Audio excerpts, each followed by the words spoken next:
What's up, guys? Welcome back to Deck Tech for Decks. I'm your host Caleb. If you want to support me, you can now follow me on Patreon. Not only is it the best way to support the channel, but additionally you'll get more say in what decks I cover. Special shout out to my high contributing patrons. Newsome, you rock. Now let's get into today's video, and today we're going to look at the top 15 unique commanders we've gotten this year. Obviously this list is going to be very biased, but it's going to be my honest opinion. Another thing, in the description down below I have already built a lot of these decks, so if I've built the deck list, I'm going to shove it down there. That way if a commander spikes your interest, maybe you look down there, maybe there's a deck on it. But without further ado, let's get into number 15, and number 15 is going to be Nahiri. Now I know what you're thinking, Boros equipment deck, not really unique at all, but really it's the strategy she enables. There's a lot of ways we can just use living weapons and 4 Mirrodin cards to make her busted. So now we're casting equipment, she's got affinity for equipment, and then whenever she enters the battlefield, we already have creatures to attack with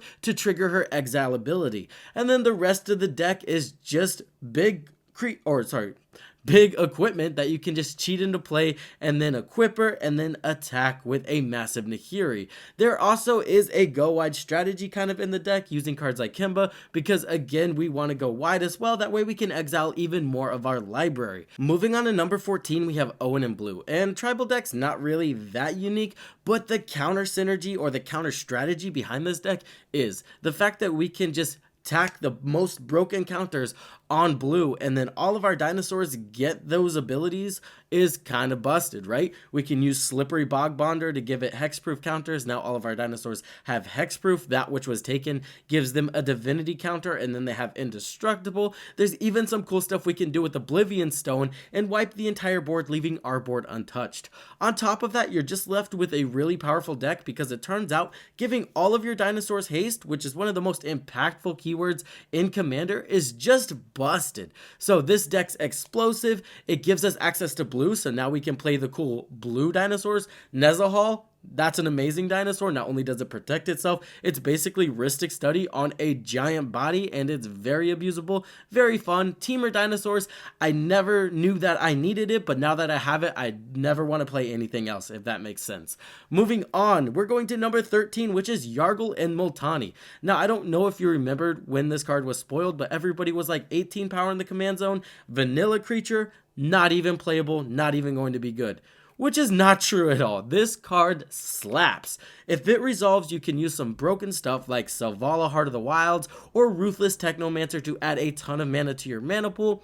Then we can do some broken stuff like cast Tin the Pest or even Gulcolor Gisa to generate an instant board state. And then we're using Feign Death effects to instantly bring him back to the battlefield. So it just creates an insane value engine. If this guy resolves and they untap, there's a good chance you're going to be staring down a nasty board state very quickly. And this is why 18 power in the command zone is way more viable than people thought. Moving on to number 13, we have Korvold. And this guy really is a fun build around because he kind of creates a puzzle. You need a good mix of artifacts, a good mix of creatures, maybe some planeswalkers, because at the end of the day, you want to be drawing as many cards as possible, and you want to reduce this cost by a ton. This is another card when this card got released, people were very confused by it and didn't think it was going to do anything, but I've found that this guy's dropping turn 4 very consistently. That 8 mana is very deceiving, especially when we can play stuff like Lion's Diamond.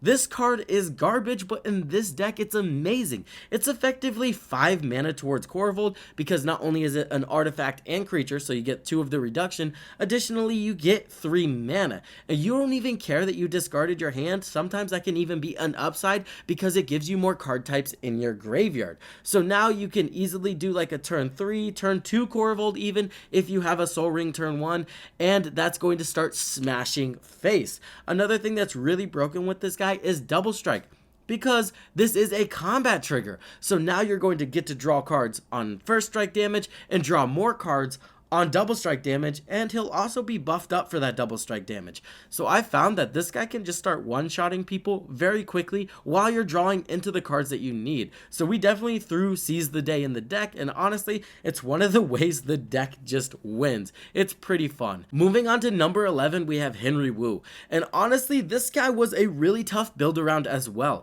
but that's kind of why I'm led to pick these cards, right? If I had a hard time building it or a hard time figuring out, you know, how much humans versus how much non-humans I need to make this deck even work, it's going to be on this list just because, you know, if something makes me think a little harder, I'm going to think it's a little unique and it's a little more fun for me to build. So that's why my biases are showing with this one for sure.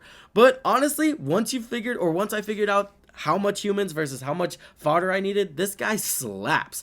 I went ahead and went the Tindershoot Dryad route. You know, it gets us those 3/3, so we get the treasure tokens. Coma Cosmos Serpent, another way we can get those treasure tokens while also getting our fodder. And then Primeval Bounty, probably one of the best finds. This is an amazing card in the deck, because what's going to happen is you cast a human spell, and then on cast, you create that 3/3 beast, and then when the human enters the battlefield, it can eat that 3/3 beast, and then you get a treasure token. So this card can make some insane board states, especially with Pitiless Plunderer out on the battlefield, or if you have clone copies of your commander, because I found just cloning this guy just makes the engine twice as good. Math, right? It just becomes insane, and you can actually start netting mana on the creatures you're casting. So again, this guy, Sultai value engine craziness, but it does have a very interesting build around, so that's why he's going to be number 11 on this list. Moving on to number 10, we have Gimbal. Honestly, I just had to include this guy on the list. The fact that you have to search very deep into Magic's history to find a lot of cards that make a lot of weird tokens to make this guy viable, making those creature tokens very powerful, is kind of hard, kind of a challenge. And at the end of the day, once the deck starts working, once it starts doing the thing, you just feel rewarded for finding all of these niche cards. You have stuff like Curse of Opulence that makes gold tokens instead of treasure tokens. So again, we've got a different named token. Then you can use stuff like Kibo, you know, now we've got banana tokens, and then Academy Manufacturer, making it to where we have a food, treasure, and clue. There's just a lot of ways and a lot of unique cards you shove in this deck to make it work. And again, that's why it's going to see number 10. We have number 9, which is Tazri. Now, Tazri is very unique. You just mill a lot of cards, and then those cards are going to have activated abilities. You get to return them to your hand. So I thought this was going to be kind of cool as a Zerta companion deck. I have not built this deck yet, but I really want to, so I was so inspired I did put it on the list.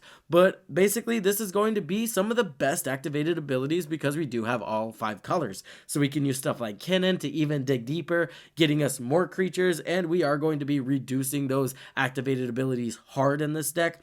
Kenrith, again, just 5 color, does everything, definitely goes in this deck. And then we do have the new Alistair, which is basically Craterhoof Behemoth, but on an activated ability. So we can kind of take a legendary tribal route while also going the activated ability route, and it's going to end up with a pretty solid deck. I'm definitely going to build this in the future. No time frame on that, but again, just keep your eye out. We do have Ria Ivor as well. Now, honestly, this is one of my pet decks. I really love Ria Ivor, and I do think the strategy is very unique. A lot of people are like, okay, so you want to create big creatures, but then the, damage just gets reduced. Why would I do that? It's because this is an aristocrat's deck. So you just try to make really big creatures, and then you smack face, get rid of the damage, but oh wait, we have a Zulaport Cutthroat on the battlefield. So then we can use stuff like Fallen Ideal to double the power of one of our creatures, sacrificing all of our mites and doubling our board state, right? If we have 5 mites, we sacrifice 5 of them, we get to do 5 damage with Zulaport, right? And then additionally, we get to buff on a creature plus 10. And that's going to give us 10 mites next turn to sacrifice. So again, this is a very snowbally deck. People don't see it coming, and this card actually overperforms for me every time I play it, even in the 99. Then we get to even include some cool stuff like Alinda the Dusk Rose. So now we're even getting more creatures that we can pop that create a bigger board state. It's basically like a balloon deck, but we're dealing damage instead of sacrificing creatures. It's incredibly fun. If you haven't tried it out yet, I highly encourage it. Moving on, we are going to number 7 with Iriet. Now, this one's very interesting because this one actually kind of wants you to curse all your opponents. So that's exactly what we do with this deck. We're going to use Ghoulish Impetus to goad them. We can even use stuff like Kaya's Ghost Form. That way, whenever the creature the opponent controls dies, we get control of it. There's a lot of different shenanigans we can do with this deck. And while we're doing that, we are also draining them. So again, we're attacking their life total while hurting their board state through enchantment or effects. Darksteel Mutations also incredibly busted in this deck. Another thing we can do is use stuff like Bloodletter to start doubling up on that life loss, really start, hammering it home that we are trying to kill people. Not to mention, this is an enchantment strategy in black-white, so we just get to include all the generically good enchantment good stuff, which is incredibly powerful on its own. So when you pair the draining with the card draw with all the enchantment good stuff, it just ends up being a pretty nasty deck that's also very unique. We are going on to number 6, which is going to be Brenard. And honestly, this guy makes it so high on the list just because I'm so happy that Bant finally has an interesting commander. I'm so kind of bored of Bant just being like, hey, you can look at the top card of your library and you can cast that. I'm just not interested by that at all. And there's like 3-4 commanders that do that. So I'm excited to see something new and exciting. And that's exactly what this commander is. Now, we get to use a lot of sacrifice creatures twice in this deck. But a lot of people found this out, and this is definitely where my mind went to immediately, is this is a birthing pod list where you get to keep all the previous pod targets you sacrifice. So you can go ahead and get stuff like Cura's Follower into your Kelpie Guide, into your Fate Stitcher, and then you keep those, so it basically turbocharges your pod line, getting you incredibly far in it very fast. So now we're getting all the way up to like our Darksteel Splicers, which again, these are our golems, so kind of the whole board is indestructible. Another really cool synergy with this is when Darksteel Splicer dies, it comes back and it's also a golem, so Darksteel Splicer now makes itself indestructible. Pretty busted. And then we're going to go all the way up to Phyrexian Tritoform and just create a massive board state. From there, I did want the win con to be something like Graz the Unstoppable. It's just a really useful card, especially when we're already getting all of our creatures buffed by Brenard. So now they're 5/3s instead of, I think they're 1/1s. And then additionally, Bernard's buffing them up a little more. So they're actually going to have like 8 power if I'm not mistaken. Sorry, the cards are not in front of me right now, but I will put them up on the screen for you. So that's going to be a pretty fun way. If you wanted to make it even more powerful, there's obviously the Craterhoof Behemoth effects or the Cavalier of Dawn effects. But honestly, I kind of just cut those from my decks because I've won with them so much. They're not very interesting to me anymore. So Graz the Unstoppable, my new favorite, very high-costed pump effect, right? Moving on to number 5, we have Omnath Locus of All. And honestly, this guy makes it pretty high on the list because it's something I've been waiting for forever. If you guys have ever tried to build an elemental tribal deck, you will notice, like, what's up with the 3 pips? Almost all of them. All the Cavaliers, 3 pips. There's a lot of other enchantments, or sorry, not enchantments, elementals that just have insane casting costs, like the Angry Omnath. So I'm like, I really don't want to do a 5-color elemental build because I'm just never casting these cards. But Omnath solves that problem by giving me the mana to shove into those cards and cast them. So we're definitely going to do this. I kind of took this in a graveyard strategy route where we kind of try to mill them, and then we use stuff like Haunted Crossroads to shove them on top of our library, and that way we can make them easily castable. Another route I've seen is people have just been throwing the ultimatums in this deck, and that's also just kind of busted because, again, the highly restrictive casting cost is just cut in half by our commander. Another thing people really don't realize is that ability to store mana is kind of very useful. What I normally save it for is I leave 2 mana untapped. No one sees it coming. No one pays any attention to it. And on my end step, I tap 2 mana, just floating 2 black. That's a lot more powerful than people really give it credit for. It's like a free 2 mana on your turn. It's really powerful and honestly pretty underrated. I really love this commander, what he does, and he's finally making a 5-color elemental tribal viable. So good on him. Moving on to number 4, also very biased to this one, Borrrigos and Fblthp. I absolutely love this strategy. It's not a landfall strategy. It's Temur, smash face, deal a lot of damage to a lot of creatures by discarding lands. This deck is basically Life from the Loam. It's incredibly powerful with Borrrigos and Fblthp because you'll always have lands to remove the most impactful creatures on our opponent's board. Now, this deck does get pretty impressive because you can just make it to where no one resolves their most important creatures, or they resolve it, but they won't be resolved for long. Another thing that's really good is the fact that we can blink our commander with Displacer Kitten, and we'll go ahead and get additional card draw. Now, the card draw, when that goes on the stack, we can just return Life from a Loam and get more lands into our hand. So basically, we're just getting lands from our graveyard into our hand and killing our opponent's creatures. Another thing that this does pretty good is we can actually generate infinite damage using cards like Shirley Badgesaur, because again, we're throwing the lands into the graveyard, so we get those treasure tokens.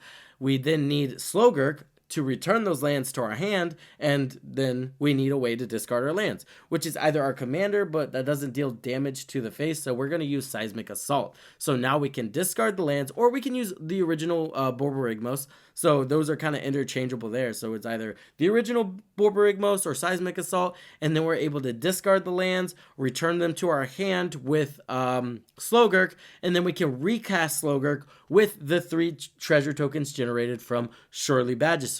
Now, that's a lot of pieces to put together, so it's definitely fine and casual, but it's very fun once you pull it off. I absolutely love these commanders. Moving on to number 3, we have Riversong. Now, you really can't ignore this commander. It's just super unique. Playing it the CEDH route by punishing our commanders for just searching their libraries doesn't work very well in casual, so we kind of got to think out of the box.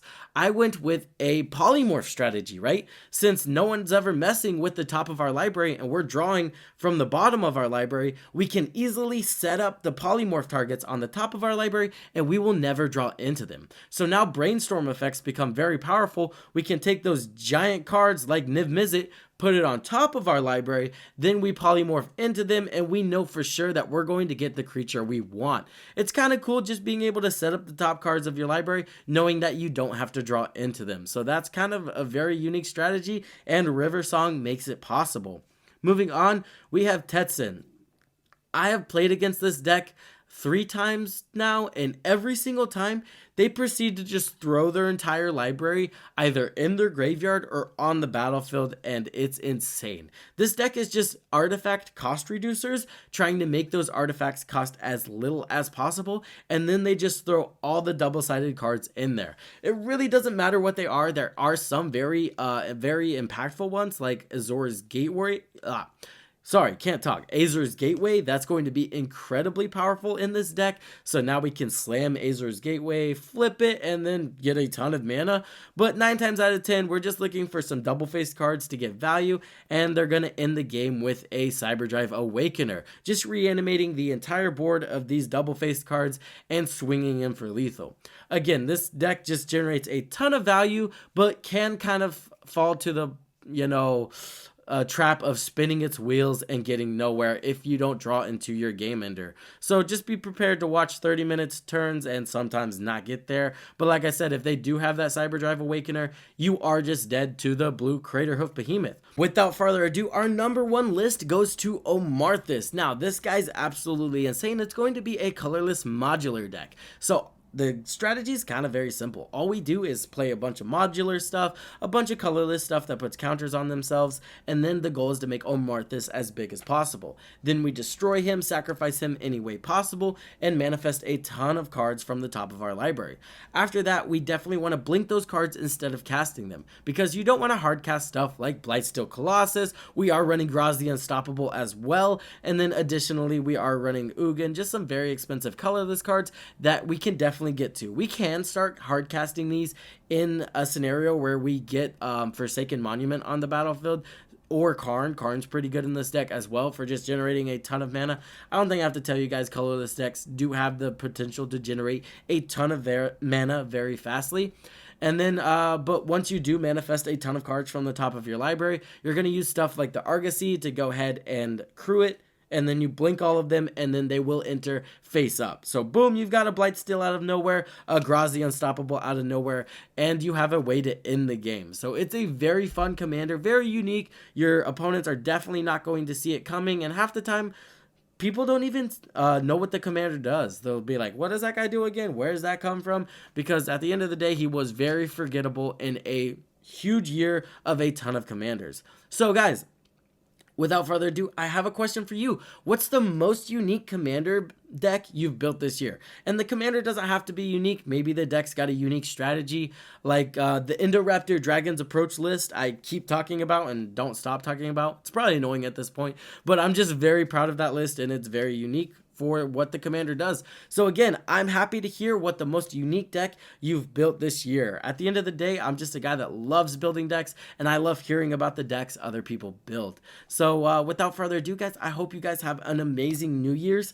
I would like to thank my patrons, Newsome, Excessum, Chicken Salad. You guys are amazing. You guys keep the channel going, as well as all my other patrons that vote weekly on the weekly deck tech. So again, I hope this helped you in your deck building endeavors, and I will see you in the next one.